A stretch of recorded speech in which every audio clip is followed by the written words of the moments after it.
Carl Jung once observed that until you make the unconscious conscious, it will direct your life, and you will call it fate. And for many people, the unconscious force shaping their relationships is not anger, not selfishness, not cruelty, but a carefully constructed identity built around being agreeable, accommodating, and endlessly nice. An identity that appears virtuous on the surface, yet often grows out of a quiet fear of disapproval. Niceness, in its unconscious form, is rarely a simple expression of kindness. It is more often a refined strategy of emotional self-preservation, developed in environments where tension felt dangerous, where expressing dissatisfaction risked rejection, and where maintaining harmony became more important than expressing authenticity. Over time, this strategy becomes so automatic that it feels indistinguishable from personality, and the person who learned to soften their reactions, to anticipate moods, and to minimize their needs begins to believe that this constant adjustment is simply who they are. What makes this pattern so difficult to recognize is that it is rewarded. The agreeable person is praised for maturity, for patience, for emotional intelligence, for being easy to talk to. And this positive feedback reinforces the behavior so effectively that the internal cost remains invisible.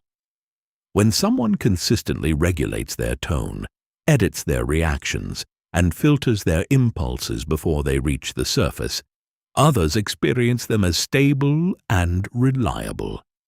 Yet very few notice the quiet effort required to maintain that stability. Over time, however, a subtle dissonance begins to form.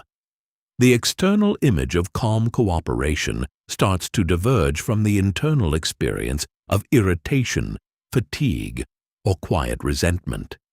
And because the identity of being the nice one has become central to self-worth, these uncomfortable feelings are quickly rationalized rather than explored. One tells oneself that other people are stressed, that conflict is unnecessary, that compassion means absorbing inconvenience without complaint, and in doing so, the individual slowly distances themselves from their own emotional truth. This is the hidden cost of chronic niceness. It creates a division between outer harmony and inner authenticity. The person becomes highly skilled at managing relational equilibrium, while gradually losing clarity about their own boundaries, preferences, and limits. They may struggle to answer simple questions about what they truly want because their reflex has always been to prioritize what maintains connection rather than what reflects their internal state. Being real, by contrast, does not primarily mean being confrontational or dramatic. It means allowing internal experience to inform external expression without excessive distortion. It means speaking from a place that is not pre-calculated for maximum approval, and this shift can feel destabilizing precisely because it removes the protective layer that niceness once provided. When someone begins to express disappointment without immediately softening it, or sets a boundary without extensive justification, the relational atmosphere changes, not necessarily because the content is aggressive, but because the predictability is disrupted. For someone whose sense of safety has long been tied to approval, this disruption can activate anxiety. The body may interpret a slight tension in the room as a signal of impending rejection, and the impulse to retreat into politeness becomes strong. Yet every time a person resists that impulse and remains aligned with what they genuinely feel, they strengthen a different foundation of security, one rooted not in universal acceptance, but in internal coherence. The transition from being nice to being real is therefore not a shift in behavior alone. It is a reorganization of identity. It requires acknowledging that many past interactions were shaped by unconscious fear rather than conscious choice, and that kindness stripped of authenticity can become a subtle form of self-erasure. When this realization takes hold, it often brings both relief and grief. Relief at no longer needing to perform constant emotional maintenance, and grief for the years spent negotiating one's presence in order to remain digestible. This grief is important because it signals that something meaningful is being reclaimed. The individual is not becoming harsher. They are becoming more defined. They are learning that harmony achieved through suppression is fragile, whereas connection built on mutual recognition can tolerate friction. And friction, when handled consciously, does not destroy relationships. It clarifies them. To stop being nice in the unconscious sense is therefore not to abandon compassion, but to remove fear from it. It is to allow kindness to arise from choice rather than compulsion, from strength rather than anxiety. It is to recognize that approval gained through distortion cannot sustain long-term respect, either from others or from oneself. And as this understanding deepens, the person begins to sense that authenticity, though riskier in the short term, offers a stability that niceness never truly could. When a person has built their relational identity around being agreeable, they do not only shape how they behave, they also shape the kind of dynamics that feel familiar and therefore safe. And this familiarity often attracts individuals who are comfortable operating within low-resistance environments. This does not mean they consciously seek to dominate or exploit, but rather that they adapt, as most people do, to the emotional structure available to them. If one person consistently absorbs discomfort, smooths tension, and recalibrates conversations to maintain peace, others gradually rely on that pattern without necessarily realizing it. Over time, an imbalance forms that feels normal because it has never been interrupted. The agreeable individual becomes the regulator of tone, the translator of misunderstandings, the emotional stabilizer in moments of stress, and while this role can create a sense of purpose, it also subtly redistributes responsibility. Instead of each person managing their own emotional reactions, the nice individual carries a disproportionate share of the relational load, ensuring that friction never escalates beyond what feels manageable. This dynamic becomes particularly visible in close relationships, especially romantic ones, where unconscious expectations tend to surface more intensely. If a partner has grown accustomed to being met with patience regardless of inconsistency, or to having their moods gently absorbed without confrontation, then even a modest increase in authenticity can feel destabilizing. A simple boundary expressed without apology may be interpreted as distance. A direct acknowledgement of hurt may be perceived as criticism. The shift itself is not aggressive, yet it challenges the equilibrium that was quietly sustained by one person's self-restraint. The individual who begins this transition often experiences confusion at first because the external reaction does not seem proportional to the internal change. They may feel they are simply being clearer, more honest, more aligned with their genuine reactions, yet the atmosphere around them tightens slightly, as though something unspoken has been disturbed. What has been disturbed is not love, but predictability. The system was organized around a certain distribution of emotional labor, and authenticity alters that distribution. This is where many people misinterpret the consequences of becoming real. They assume that if expressing themselves creates tension, then they must be doing something wrong, or they must be becoming less kind, less flexible, less compassionate. In reality, what is being removed is not kindness, but excess accommodation. The other person is now encountering a version of them that does not automatically smooth over discomfort. And that encounter can feel unfamiliar, even threatening, because it requires a new level of mutual responsibility. For the person making this shift, the nervous system often reacts with heightened vigilance. Because approval has long been associated with safety, any subtle sign of disapproval can trigger disproportionate anxiety. A delayed response, a change in tone, or a brief silence may be interpreted as impending rejection, and the urge to restore harmony becomes powerful. The mind may begin replaying the interaction, searching for ways to soften what was said or to reassure the other person that nothing has fundamentally changed. Yet something has changed. The individual is no longer unconsciously prioritizing approval over alignment. They are allowing internal truth to surface without excessive filtration, and this requires tolerating uncertainty. It requires accepting that some relationships may evolve and others may resist that evolution.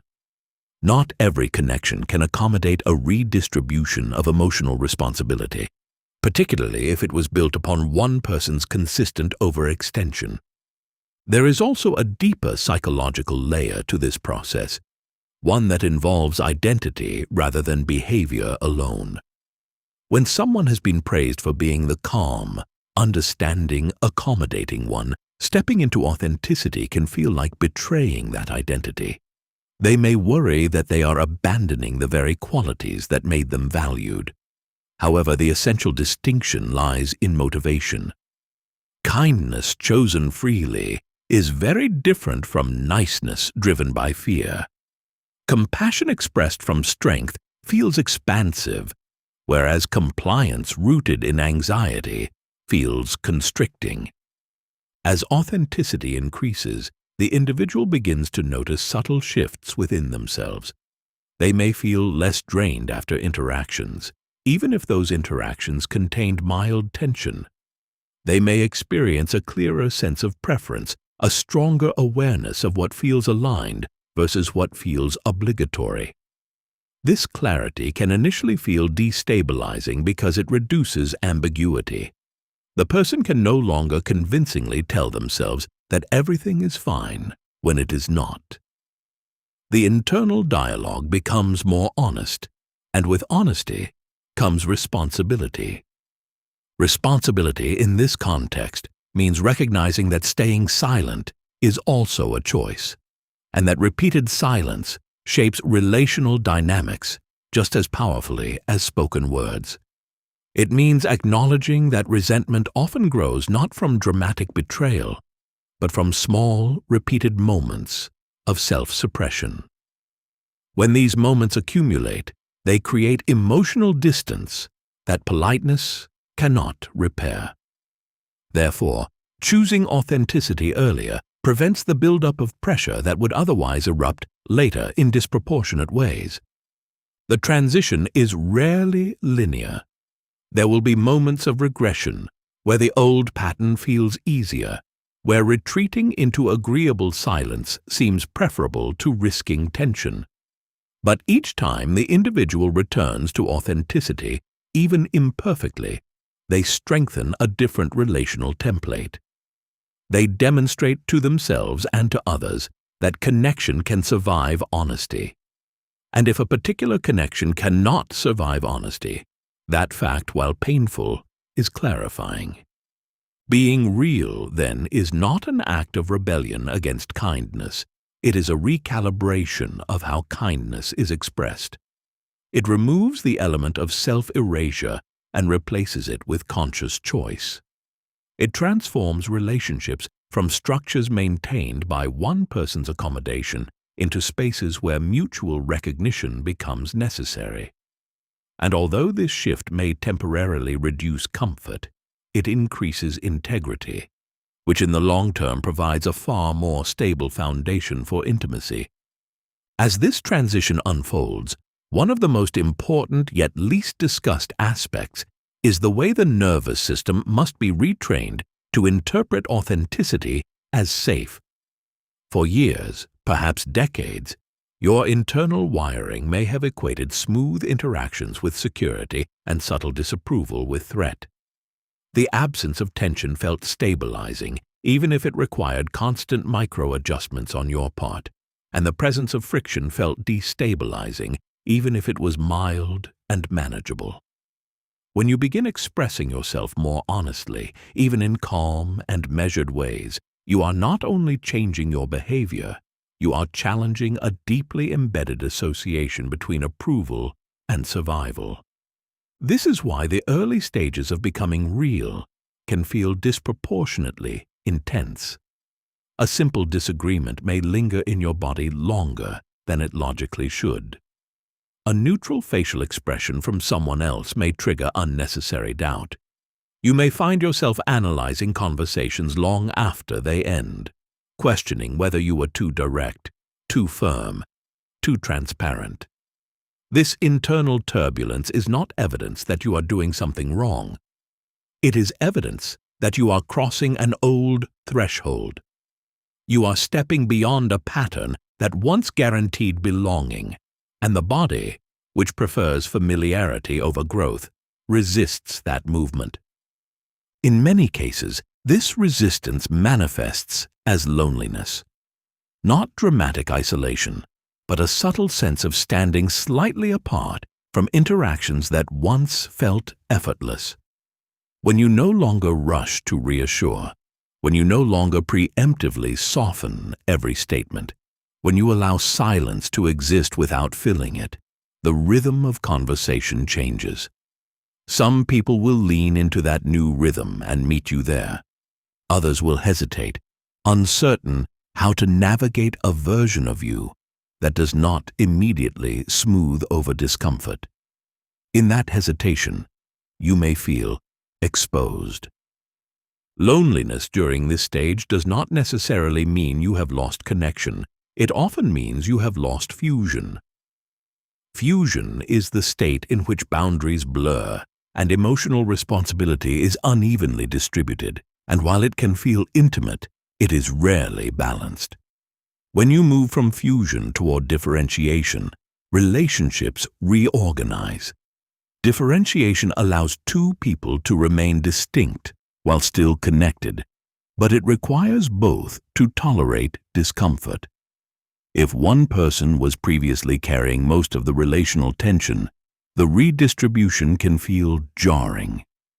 There is also a quieter, more personal dimension to this shift. When you stop performing constant niceness, you begin to encounter parts of yourself that were muted. Anger may surface more clearly. Desire may become more defined. Preferences that once felt negotiable may now feel firm. This emergence can be disorienting because it alters your self-image. You may have long perceived yourself as endlessly flexible, endlessly patient, endlessly understanding. And discovering that you have limits does not mean you have become less compassionate. It means you have become more aware. Awareness brings responsibility. Once you recognize that you are capable of saying no without collapsing, that you can withstand mild disapproval without losing yourself, it becomes increasingly difficult to justify habitual self-suppression. You begin noticing how often you previously edited your tone, how frequently you downplayed disappointment, how reflexively you offered explanations that were never requested. These observations are not meant to produce shame, but clarity. They reveal the mechanics of your former strategy so that you can consciously decide when to employ it and when to let it go. At this stage, some relationships may naturally recalibrate. When you consistently express yourself with steadiness rather than with reactive intensity, others learn that your authenticity is not an attack. They learn that boundaries are not ultimatums, but information. They learn that your directness is not hostility, but coherence. Over time, this steadiness reduces anxiety on both sides because predictability is re-established, but on different terms. The predictability is no longer rooted in compliance. It is rooted in integrity. Other relationships, however, may not adapt. If a connection was built upon your chronic accommodation, your authenticity may expose its imbalance. You may realize that certain dynamics only functioned when you absorbed more than your share. Recognizing this can be painful because it forces you to reevaluate history. You may ask yourself how long you have been negotiating your presence in that space. You may feel grief not only for the relationship as it changes, but for the version of yourself that believed harmony required self-minimization. Grief is a natural component of maturation. When you outgrow a coping strategy, you are not only gaining strength, you are also acknowledging that the strategy was once necessary. There is compassion in that recognition. You were not foolish for being nice. You were adaptive. You were not weak for prioritizing harmony. You were protecting connection in the best way you knew how. The shift toward authenticity does not invalidate the past. It integrates it. It allows you to retain empathy while releasing fear. Over time, something subtle but profound begins to settle within you. Interactions feel less performative. You no longer leave conversations wondering which parts of yourself you edited. You notice that your body relaxes more quickly after mild disagreement. You experience a deeper sense of self-respect, not because others universally approve of you, but because you are no longer fragmenting yourself to maintain that approval. This internal cohesion becomes its own form of security. From this place, kindness transforms. It is no longer automatic compliance. It is deliberate generosity. You can choose to be patient without feeling compelled to be patient. You can choose to empathize without absorbing responsibility for emotions that are not yours. You can offer understanding without sacrificing clarity. The difference may be subtle externally, but internally it feels entirely different. You are acting from alignment rather than anxiety. Ultimately, the movement from niceness to realness is a movement from fear-based connection to integrity-based connection. Fear-based connection prioritizes acceptance at almost any cost. Integrity-based connection prioritizes coherence and trusts that the right relationships can withstand honesty. This trust does not eliminate discomfort, but it reframes it. Discomfort becomes information rather than catastrophe. Tension becomes a signal for adjustment rather than proof of impending abandonment. Stop being nice does not mean stop caring. It means stop disappearing. It means recognizing that a version of you built on constant self-editing cannot sustain deep intimacy. It means understanding that real connection requires two differentiated individuals, not one person adapting endlessly to preserve calm. And it means accepting that authenticity may temporarily narrow your world before it strengthens it. In the end, the question is not whether being real will change your relationships. It will. The question is whether you are willing to allow that change in order to experience connection that does not depend on distortion. Approval may decrease in some spaces, but respect will increase in others. Familiar comfort may fade, but genuine stability will grow. And as that stability takes root, you may realize that what you once called kindness was often fear in disguise, and what you now call authenticity is simply wholeness emerging. Stop being nice. Start being real. Not as a rebellion, not as a performance, but as a gradual return to alignment.